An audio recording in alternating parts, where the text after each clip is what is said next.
അടുത്ത വെടിക്കെട്ടിനൊരുങ്ങി തരുൺമൂർത്തി. ഒപ്പം ഫഹദും നസ്രിനും അർജുൻ ദാസും പുതിയ ചിത്രം പ്രഖ്യാപിച്ചു. മോഹൻലാൽ ചിത്രം തുടരും തിയേറ്ററിൽ മികച്ച പ്രകടനം നടത്തി മുന്നേറവേ പുതിയ ചിത്രം പ്രഖ്യാപിച്ച് സംവിധായകൻ തരുൺമൂർത്തി. വൻപൻ താരനിരയുമായിട്ടാണ് ചിത്രം എത്തുന്നത്. ടോർപിഡോ എന്ന് പേരിട്ടിരിക്കുന്ന സിനിമയുടെ അനൗൺസ്മെന്റ് പോസ്റ്ററാണ് ഇപ്പോൾ പുറത്തുവിട്ടിരിക്കുന്നത്.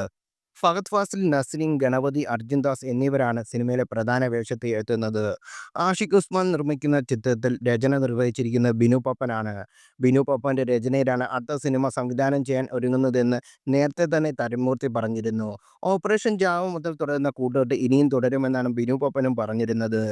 ജിൻഷി ഖാലിദ് ക്യാമറ കൈകാര്യം ചെയ്യുന്ന ചിത്രത്തിനായി സംഗീതം ഒരുക്കുന്നത് സുഷിൻ ശ്യാമാണ്.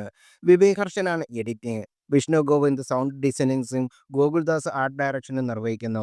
അതേസമയം തുടരും തിയേറ്ററിൽ വലിയ വിജയമായി സ്വന്തമാക്കിക്കൊണ്ട് മുന്നേറുകയാണ്. 6 ദിവസത്തിനുള്ളിൽ ചിത്രം 100 കോടി ക്ലബ്ബ് സ്വന്തമാക്കി. ഒരു മാസത്തിനിടയിൽ 100 കോടി ക്ലബ്ബിൽ ഇടം പിടിക്കുന്ന രണ്ടാമത്തെ മോഹൻലാൽ ചിത്രം കൂടിയാണിത്. നേരത്തെ പൃഥ്വിരാജ് സംവിധാനം ചെയ്ത എമ്പുരാൻ എന്ന ചിത്രവും 100 കോടി ക്ലബ്ബിൽ ഇടം നേടിയിരുന്നു. ഫാമിലി ഡ്രാമ സ്വഭാവത്തിൽ ഒരുങ്ങുന്ന തുടരും എന്ന സിനിമയിൽ ഒരു ടാക്സി ഡ്രൈവറുടെ വേഷത്തിലാണ് മോഹൻലാൽ എത്തുന്നത്. നടന്റെ പ്രകടനത്തിന് മികച്ച പ്രതികരണമാണ് ലഭിക്കുന്നത്. ആക്ഷൻ രംഗങ്ങളിലെ മോഹൻലാലിന്റെ പ്രകടനത്തിന് തിയേറ്ററിൽ വലിയ കയ്യടി തന്നെ ലഭിക്കുന്നുമുണ്ട്. സിനിമയിൽ പ്രധാന വില്ലനെ കഥാപാത്രത്തെ അവതരിപ്പിച്ച പ്രകാശ് വർമ്മയ്ക്കും പ്രകടനത്തിന് വലിയ സ്വീകാര്യത ലഭിക്കുന്നുണ്ട്.